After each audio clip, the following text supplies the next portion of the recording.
Another one bites the dust. Country number 4, Spain, gets bailed out, and we all, of course, know that it won't be the last.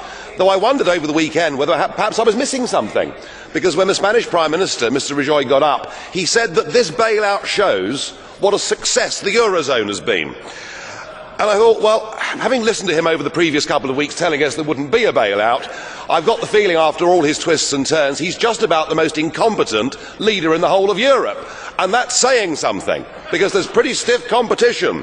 Indeed, every single prediction of yours, Mr. Barroso, has been wrong. And dear old Herman Van Rompuy, well, he's done a runner, hasn't he? Because the last time he was here, he told us we'd turned the corner, that the euro crisis was over, and he hasn't bothered to come back and see us.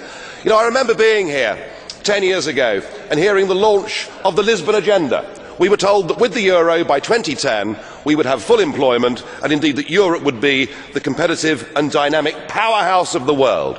By any objective criteria, the euro has failed, and in fact there is a looming impending disaster. You know, this deal makes things worse, not better. 100 billion is put up for the Spanish banking system, and 20% of that money has to come from Italy.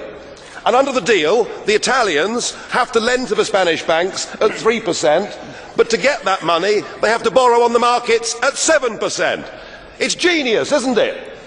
It really is brilliant. So what we're doing with this package is we're actually driving countries like Italy towards needing to be bailed out themselves. In addition to that, we put a further 10% on Spanish national debt. And I tell you, any banking analyst will tell you 100 billion doesn't solve the Spanish problem. It would need to be more like 400 billion.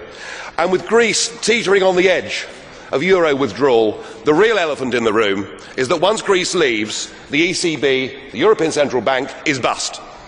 It's gone. It has 444 billion euros worth of exposure to the bailed out countries. And to rectify that, you'll need to have a cash call from Ireland, Spain, Portugal, Greece and Italy. You couldn't make it up, could you? It is total and utter failure. This ship, the Euro Titanic, has now hit the iceberg, and sadly there simply aren't enough lifeboats.